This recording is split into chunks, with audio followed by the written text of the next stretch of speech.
Have you ever lived a double life just to protect the people you love most? Nicole did. For 6 long years, she created a perfect illusion. A spotless apartment, flowers arranged just so, all designed to keep her mother from discovering the truth. Behind that mask was her real world, a warm home, a loving husband, and a bright-eyed little boy. But everything came crashing down with a single phone call when her 5-year-old son accidentally dialed Grandma Vivian.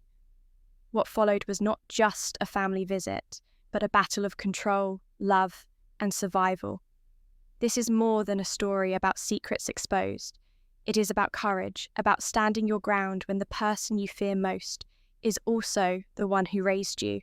Stay with us, and do not forget to subscribe to Revenge Glow channel for the rest of this powerful journey. I pressed my hands against the linen tablecloth, smoothing out every wrinkle until it hung with perfect symmetry along the edges of the dining table. The arrangement of flowers in the vase completed the illusion of order. To anyone else, this one-bedroom apartment would seem cozy, elegant, even aspirational. To me, it was nothing more than a carefully designed stage set, a barrier to keep my mother's gaze away from the life I had built outside of her reach.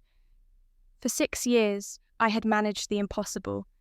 I had kept 2 lives separate, walled off like neighbouring countries that never crossed borders. In one, I was the dutiful daughter who occasionally hosted her mother, presenting a spotless apartment that looked like a magazine spread. In the other, hidden from her eyes, was my real home. A modest craftsman with a blue door filled with laughter, children's drawings, and the man I loved. That morning, my phone buzzed against the table, pulling me out of my thoughts.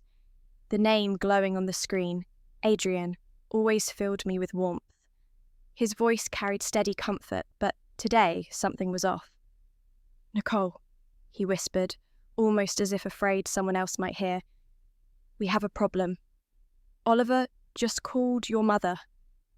The words cracked through my calm like glass shattering. My fingers trembled and the vase slipped, smashing into glittering fragments at my feet. 6 years of building walls, 6 years of excuses, 6 years of carefully instructing my son about what we say and what we do not. All of it undone in a single phone call from a 5-year-old who simply wanted to know his grandmother. I felt panic claw at me. My mother, Vivian Harrington, was not a woman easily fooled. She had dismantled my college relationship with James piece by piece, calling him late at night, reminding him he would never be good enough for a Harrington. By the time she was done, the boy who once held my heart had walked away, convinced he was unworthy. I swore it would never happen again. That was the day I decided any future love would be protected at all costs. Meeting Adrian had been like stepping into sunlight after years of shadow. His kindness was steady, his interest in my work genuine. From the first night at that charity fundraiser, I knew I could not let my mother ruin this. So, I built a fortress around us. Separate addresses, careful lies, staged apartments, every Thanksgiving, every Christmas, every polite inquiry about why Adrian was absent. I spun stories until they hardened into a second reality. But children do not understand deception the way adults do. Oliver had grown up with 2 versions of home. The real one, where dinosaurs and tutus coexisted without judgment, and the pretend one that smelled faintly of expensive candles and silence.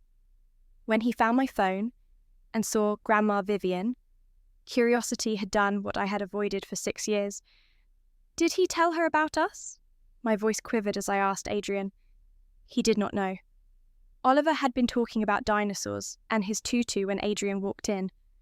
By then Vivian had already hung up. I tried calling her immediately, but she sent me straight to voicemail. My pulse raced as I imagined her mind already whirring with calculations, drawing conclusions, plotting her next move. I dialed Rebecca, my closest friend at work, the only one who knew the truth about my hidden life. Her gasp on the phone confirmed my fears. "Nicole, she said. "Your mother called the office 20 minutes ago. She asked for your home address." The room spun. My carefully constructed separation was crumbling faster than I could patch the cracks. Vivian had resources. She had connections, investigators, friends who owed her favours. If she wanted to find me, she would. The fortress I had built suddenly felt like sand slipping through my fingers. Driving home felt endless, each mile heavy with dread. My real home stood waiting, the place where Adrian had planted flowers and where Oliver's artwork covered the walls. As I pulled into the driveway, I saw Adrian standing in the doorway, our son beside him, still in his favourite dinosaur shirt and green tutu. His curls bounced as he ran forward, his little voice bursting with excitement. "Is Grandma coming? I told her about my big boy bed." I knelt and kissed his forehead, my chest tightening. Over his head, Adrian's eyes met mine. The silent understanding between us carried years of unspoken fear and determination. This house, our family, the life we had built, it was real. It was worth protecting. For 6 years, I thought secrecy was safety. But as I stood there, clutching Adrian's hand, hearing the purr of a luxury car approach, I realised the truth was inevitable. My mother's shadow was finally crossing the border I had drawn. The sleek, black Mercedes rolled into our driveway. The sound of her heels striking the walkway echoed like a clock marking the end of my charade. Through the window, I saw her assessing every detail. The flower boxes, the restored windows, the brass porch lights. Calculating, judging, Adrian whispered, "Breathe. We'll face this together." I held my son close, his little hands sticky with the joy of childhood, and watched as the woman who had dictated so much of my past prepared to invade my present. For the first time in years, I wasn't sure if the fortress would hold, but I knew one thing: I could no longer run. The chime of the doorbell echoed through the house like a warning bell. My heart tightened, and Adrian gave my hand a final squeeze before stepping back, leaving me to face the woman who had shaped so much of my past. I opened the door, and there she was, Vivian Harrington. Immaculate as ever, silver hair perfectly arranged, eyes sharp and calculating. "Nicole," she said, her voice clipped, as though cutting each syllable with precision. "I see I've finally found you." She entered without waiting for permission, her gaze sweeping over the hallway, taking in the children's book stacked on the bench and Oliver's little boots lined up beside our adult shoes. Each detail was absorbed, catalogued, silently judged. Oliver darted forward, his small body buzzing with excitement. "Grandma!" His voice rang out like a bell of innocence. He launched himself toward her. I felt my stomach clench as Vivian stiffened before awkwardly patting his head. Her eyes flicked to me, full of accusation. "Oliver?" she asked, as if tasting the name. "So, you've been hiding a husband and child from me all these years?" Her gaze shifted to the mantel where a wedding photograph of Adrian and me stood proudly. 6 years of marriage, she said coolly, and a child nearly 5. Remarkable. Adrian stepped forward, calm and steady. "I'm Adrian," he said politely. "Nicole's husband." "A software engineer?" she inquired after his introduction, her tone carrying the weight of dismissal disguised as politeness. To her, our home was modest, our life ordinary, and ordinary was unacceptable. "You thought this was something to hide?" she asked, her voice sharp. "You gave me reason to," I replied. My voice trembled at first, but steadied as memories surged. James in college, broken by her constant interference. I would not let her repeat the same with Adrian, not with Oliver watching. Oliver tugged at my hand. "Mommy, can I show Grandma my tutu and my dinosaurs?" Vivian's eyebrows lifted ever so slightly. "A tutu?" The judgment in her tone was unmistakable. "For ballet class," Adrian answered quickly, his calm voice a shield against her scrutiny. "He loves it." I watched her lips press into a thin line, the unspoken criticism hanging heavy in the room. She paced through our living room, brushing her fingers along the spines of our books, inspecting framed drawings and photographs, examining the details of the life we had built away from her. "You've wasted your potential," she said suddenly, her words cold and precise. "All these years hiding in this. Your father would be disappointed." Her attack hit its mark, but this time I did not crumble. Instead, I looked around the room, truly seeing it. The craftsman, woodwork Adrian had lovingly restored, the children's artwork framed as proudly as if it belonged in a museum, the worn couch where we read bedtime stories every night. This was home. This was happiness. "You're wrong," I told her, my voice strong now. "Dad would have loved this place. He would have loved Adrian. He would have adored Oliver." For a flicker of a second, something in her expression shifted, but it vanished as quickly as it came. "The Harrington name carries weight," she said coldly. "What will the board at the foundation think when they discover my daughter has been living a double life?" It was always about appearances, never about love. Always about status, never about connection. Before I could respond, Oliver returned, holding out his tattered teddy bear. "This is Mr. Beans," he said earnestly. "He helps me when I'm scared. You can hold him if you want." Vivian hesitated, her hands frozen at her sides. For a moment, something flickered across her face, an emotion I had rarely seen in her. Vulnerability.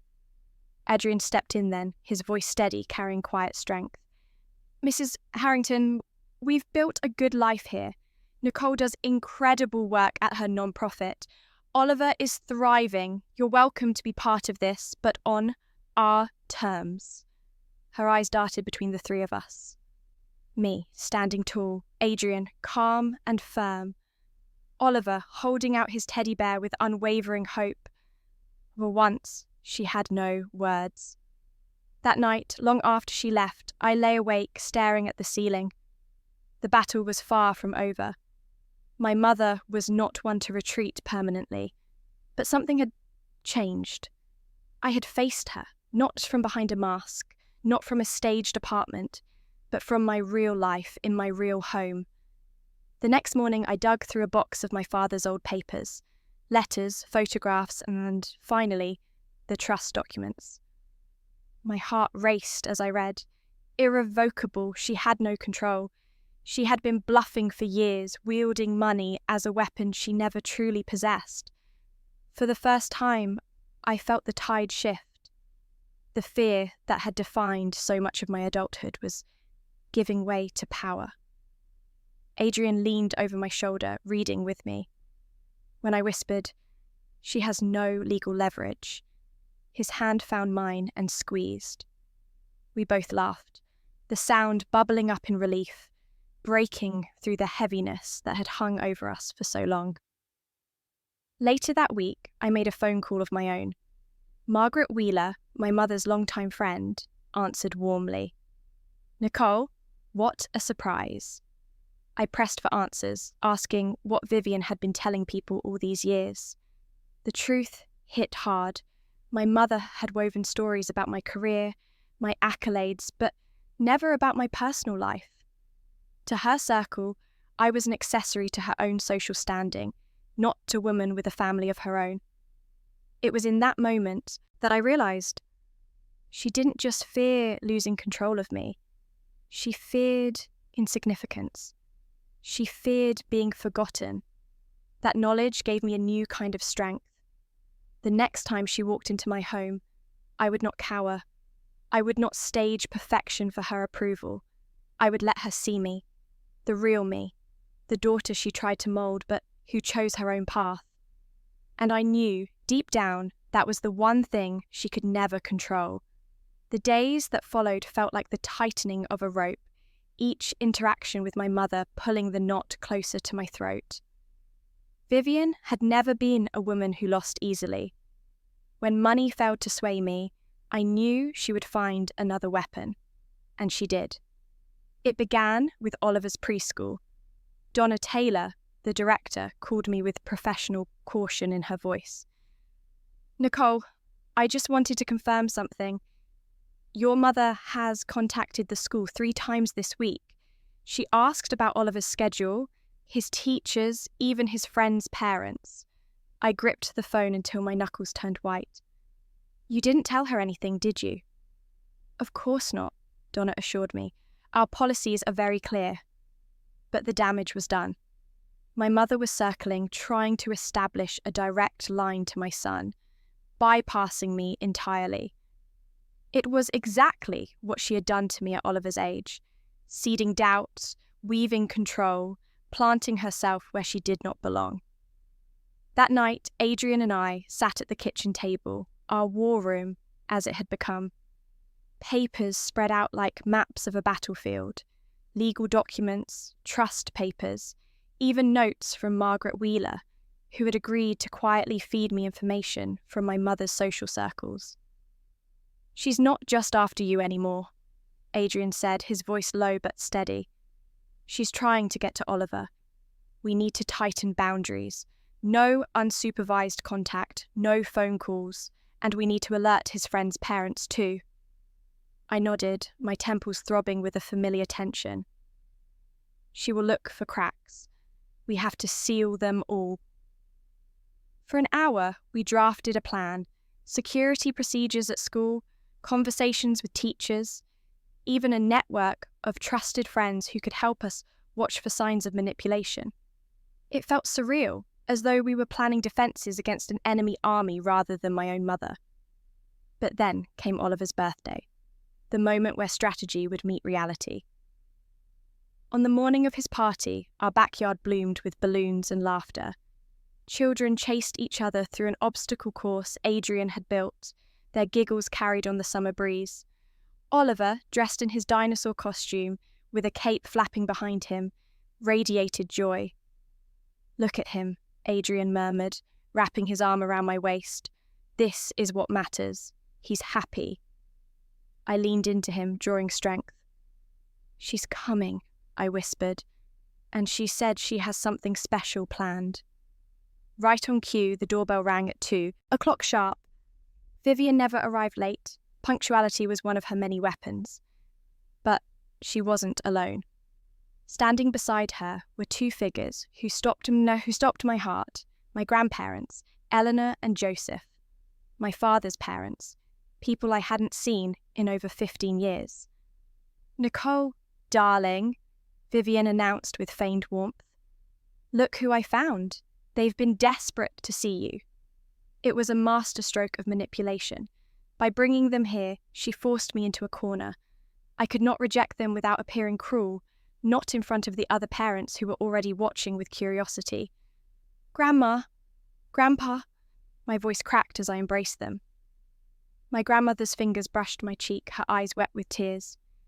You look just like Richard, she whispered. The sight of them stirred something deep inside me, a longing for the father I had lost, a connection I had thought forever severed. And of course, Vivian knew that. She always knew how to use emotion as a blade. Oliver's wide eyes sparkled as Adrian knelt to explain. These are your great-grandparents, buddy. Your Grandpa Richard's parents. From the pictures, Oliver gasped.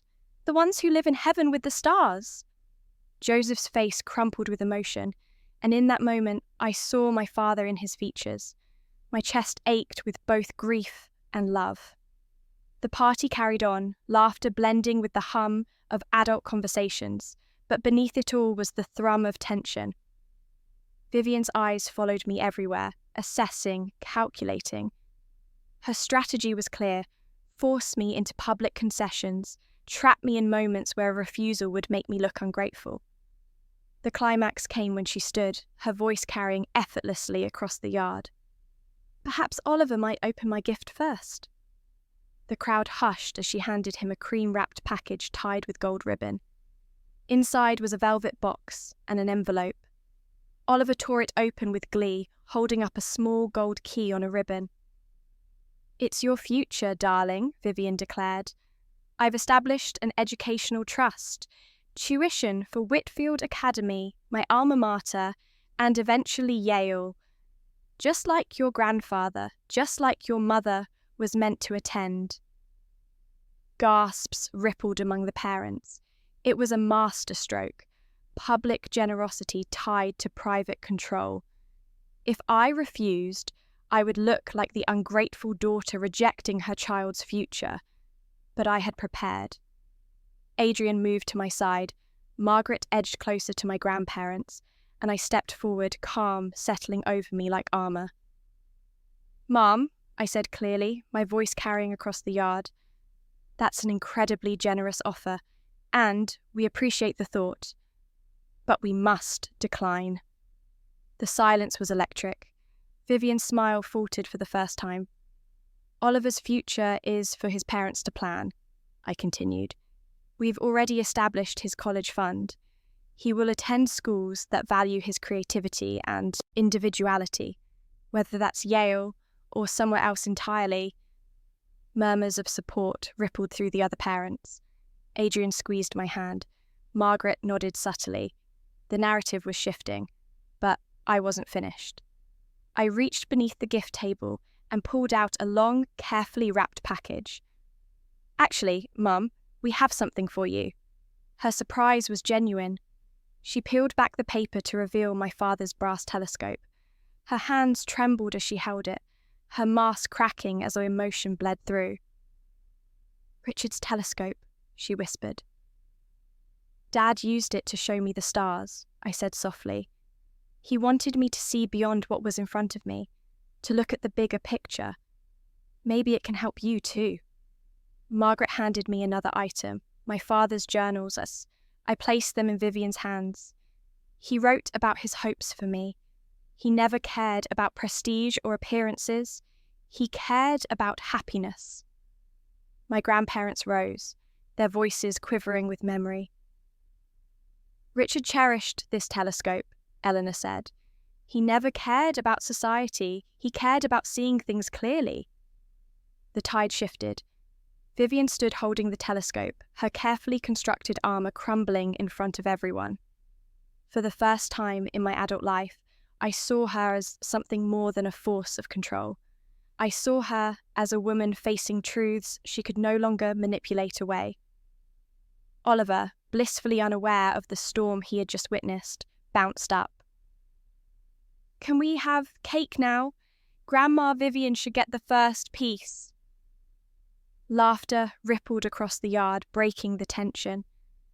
Vivian let Oliver tug her toward the cake, the telescope resting in her lap.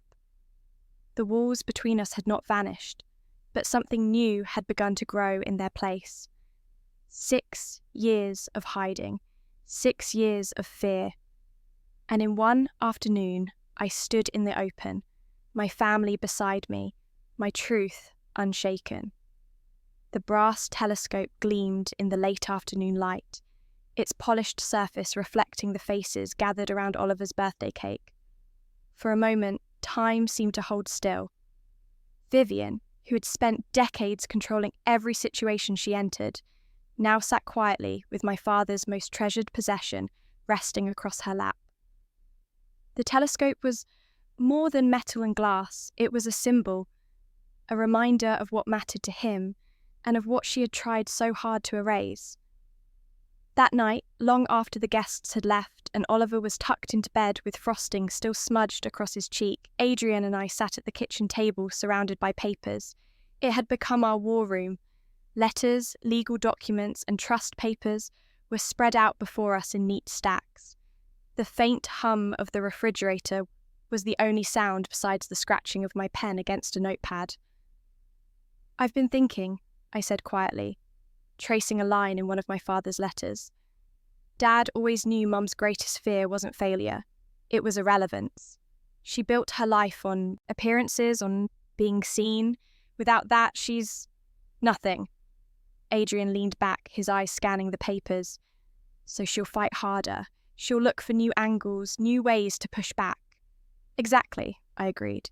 "We need to understand what leverage she has left. Not to destroy her, but to protect ourselves." For hours, we pored over every detail of her world. board positions, charity galas, friendships she used as currency.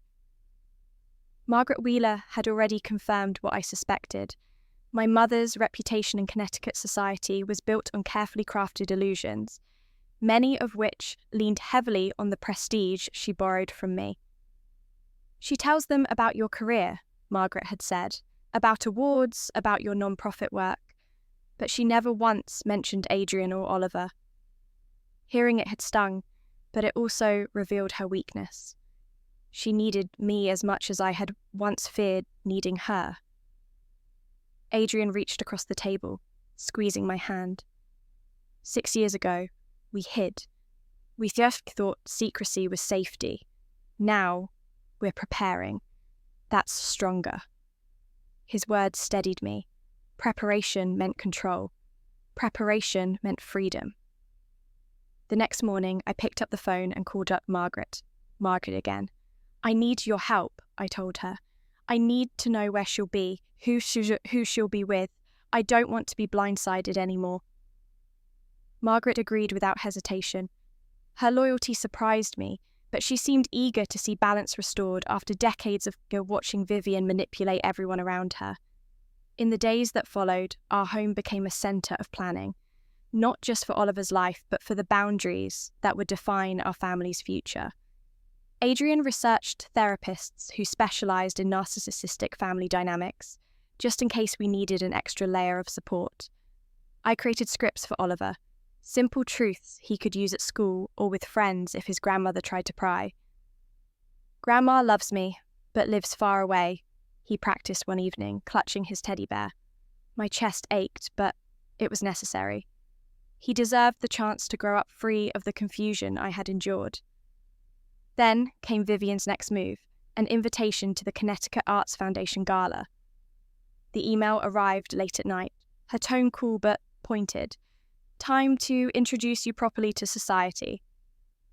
I stared at the screen, my chest tightening. It wasn't just an invitation, it was a declaration. She wanted to pull me back into her world, to parade me in front of her peers, to rewrite the narrative she had so carefully maintained. Adrian studied the message over my shoulder. "She's trying to control the story," he said. "Yes," I whispered. "But this time, we write it?" Our preparation intensified. The kitchen table, still covered in papers, now bore a new document titled Family Preservation Plan. It was more than strategy, it was a vow. We would not bend to her pressure, no matter how subtle or public. 2 weeks later, Oliver's dinosaur-themed birthday party had become more than just a celebration. It was a stage, a test, a line drawn in the sand. And, as Vivian left that day, with my father's telescope clutched in her hands and my son's laughter echoing behind her, I felt something shift. She had not won, neither had I, but for the first time, I was no longer her pawn. In the quiet days that followed, as Oliver played in the yard and Adrian worked on his laptop beside me, I allowed myself to imagine a future where Vivian was part of our lives. Not as ruler, but as guest. It was fragile, almost impossible to believe, but for the first time, it felt possible. When the phone rang again a week later, her name on the screen no longer sent me spiraling. Instead, I answered calmly. "Nicole," she said briskly, but with a softness I wasn't used to hearing. "I've been thinking about Thanksgiving. Perhaps this year, we could have it at your home." I caught Adrian's eye, his raised brow reflecting both surprise and caution. Slowly I smiled. "Yes, Mum," I said. "We'd love to host." Her pause spoke volumes. Then, almost gently, she replied, "Wonderful. I'll bring Richard's maple custard. He always insisted it wasn't Thanksgiving without it." After we hung up, Adrian slid an arm around my shoulders. "Well," he said softly, "that's progress?" Progress, I thought, as I watched Oliver arrange his plastic dinosaurs into a family on the rug. Progress meant she was no longer dictating, no longer forcing, no longer holding every card. Progress meant we were building a new story, one where I could finally live in truth without fear. The glow of autumn sunlight streamed across our kitchen as I spread documents over the oak table, each piece of paper like a puzzle piece in the larger picture of our lives. Trust papers, letters, photographs, they were no longer weapons hidden away in a dusty box, but tools for clarity and protection. For the first time, instead of living in fear of my mother's interference, I was preparing, shaping the future with intention. Adrian slid a mug of chamomile tea beside me, his quiet presence steady as always. "Still working?" he asked. I looked up from a letter in my father's handwriting. "Always," I admitted. Dad understood her better than anyone. He wrote that her obsession with appearances wasn't just about control.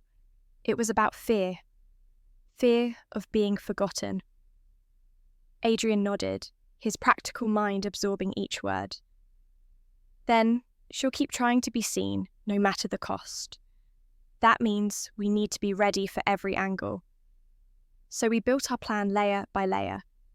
Boundaries around Oliver, updates to the school's security, conversations with other parents so they wouldn't be caught off guard by Vivian's charm or her questions. Each step gave me a little more strength. Margaret Wheeler, loyal in her quiet rebellion, called often with updates. "She's been talking at the club," Margaret confided one morning, "still pretending you're the daughter she wants people to see. But the cracks are showing. She's careful, but not careful enough." I thanked her, realizing that for the first time, I had an ally within my mother's own circle. Margaret wasn't just feeding me information. She was reshaping the narrative in Connecticut before Vivian could twist it further. All of this preparation led to one defining day, Oliver's birthday party. Our backyard bloomed with colour. Balloons bobbed in the breeze, the smell of cake drifted from the kitchen, and children in dinosaur masks raced across the grass. Oliver wore his favourite cape over his dinosaur shirt, his laughter filling the air like music.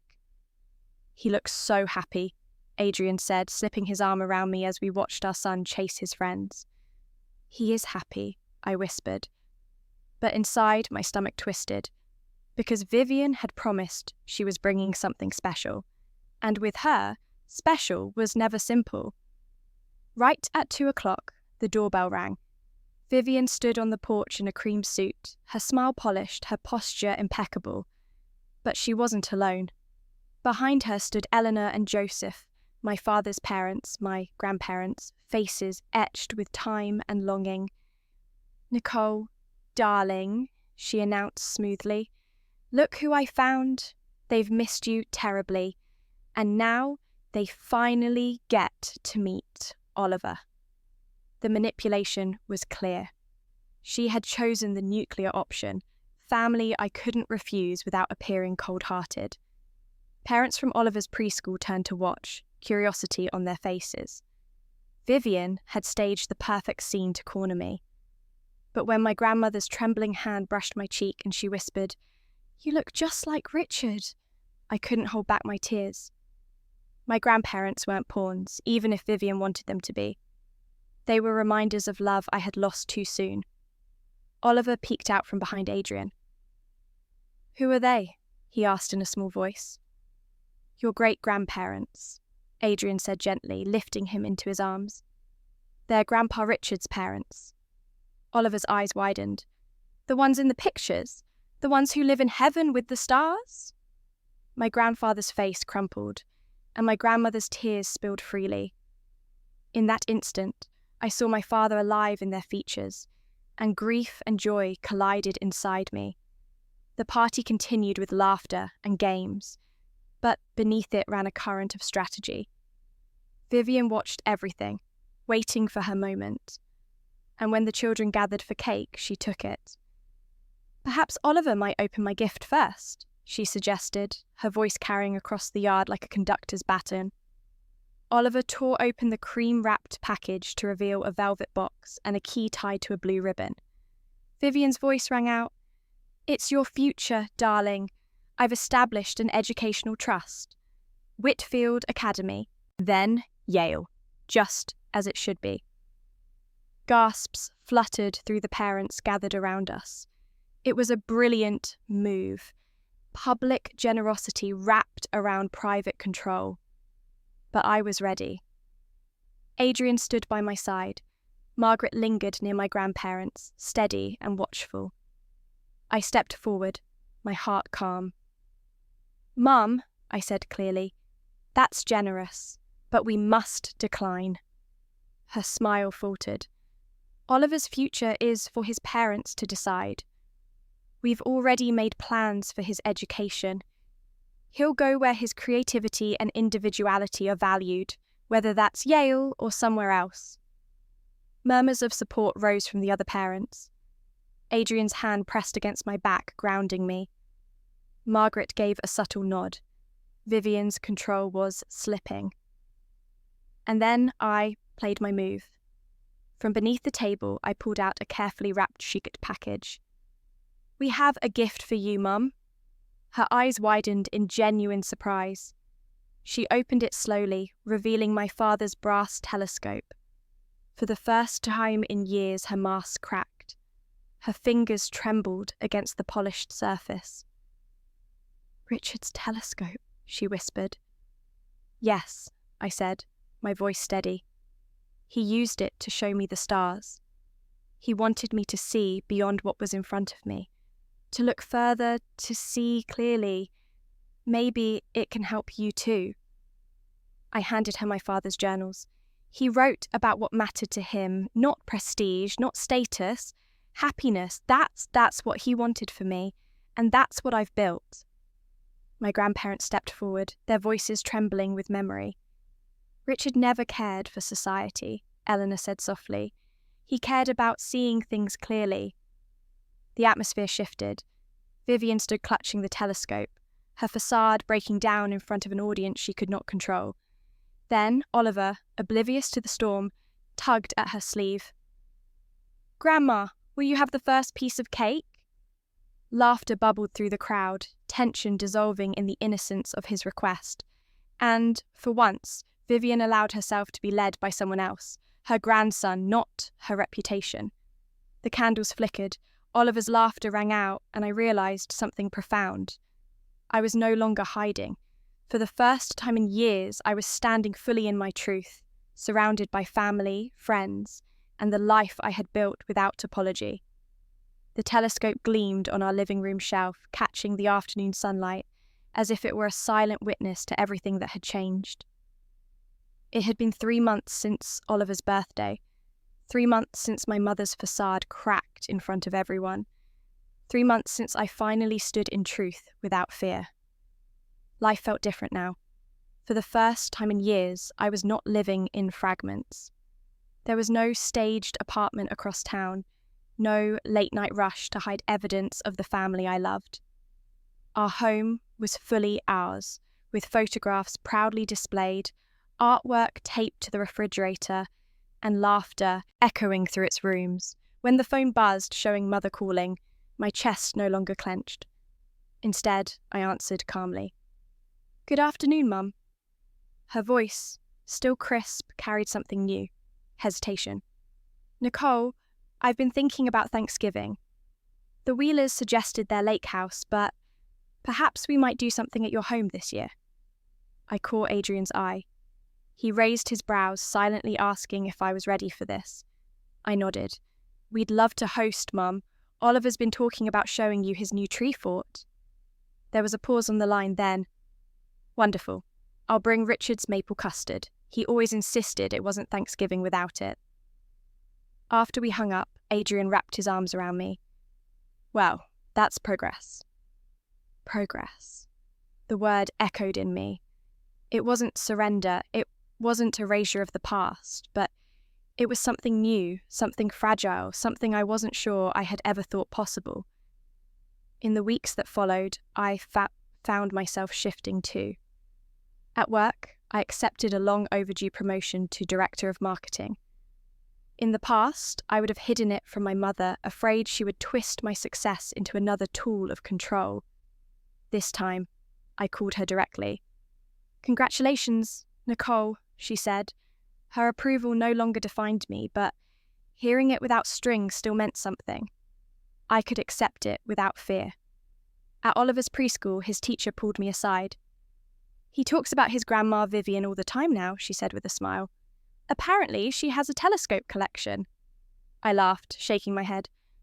"Just one telescope," I corrected, though I knew Oliver's imagination had embroidered it into something grander. The truth didn't matter as much as the fact that he felt free to speak her name, no longer burdened by secrets. Thanksgiving arrived with a flurry of preparations. Our kitchen buzzed with energy, neighbours bringing pies and casseroles, Adrian basting a turkey with Oliver by his side. For the first time, we opened our home not only to family but to friends, weaving together a community rather than hiding in isolation. When the doorbell rang, Oliver raced to the door, shouting, "Grandma's here!" Vivian entered carrying a silver-wrapped package. Her eyes scanned the room, our family photographs, Oliver's artwork, the telescope gleaming in the corner. But instead of criticism, there was something softer in her gaze. "This came from the foundation," she said, handing me the package. Inside was a framed certificate. The Richard Harrington Memorial Scholarship, established by Vivian and Nicole Harrington. It would support students building independent lives free from family pressure. Tears pricked my eyes as I read the words. "It's perfect," I told her, meaning it. "We'll hang it beside Dad's telescope." Oliver threw his arms around her legs. "Grandma, want to see my dinosaur village? The T-Rex is the daddy, the Triceratops is the mommy, and the baby Stegosaurus is adopted. But they love him anyway." Vivian bent down, her pearl necklace catching the light. "I would love to see your dinosaurs, Oliver." As they walked off together, Adrian slid an arm around my waist. "Nervous about dinner?" he teased. "Not anymore," I whispered.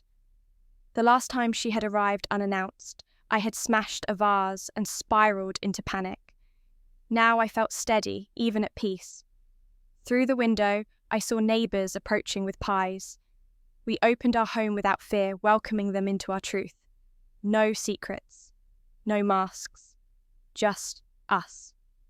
Later that evening, as laughter filled the dining room and Oliver showed everyone his dinosaur families, I found myself glancing at the telescope on the mantel.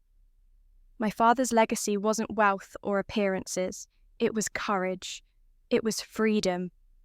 It was the reminder that happiness mattered more than reputation.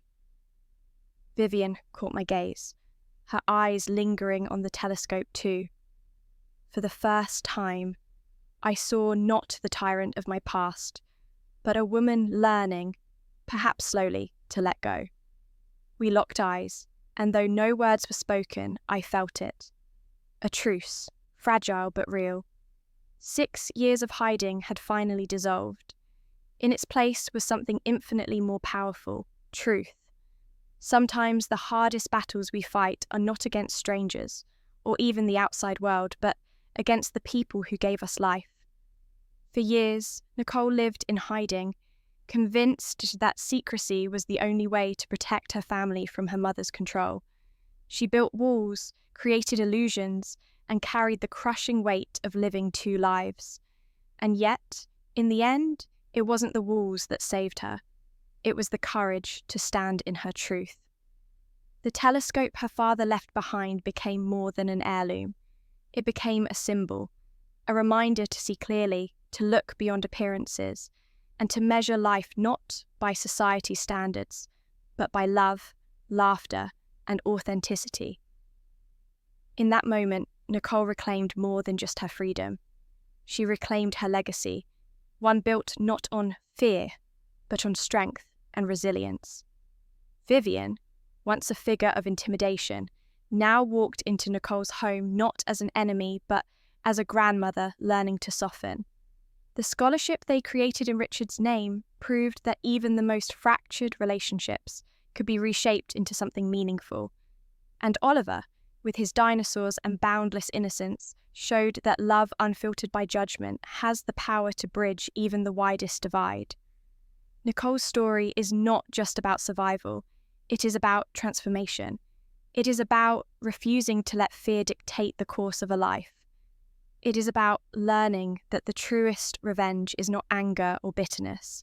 It is living authentically, without apology, and building a life that reflects your own values, not someone else's demands.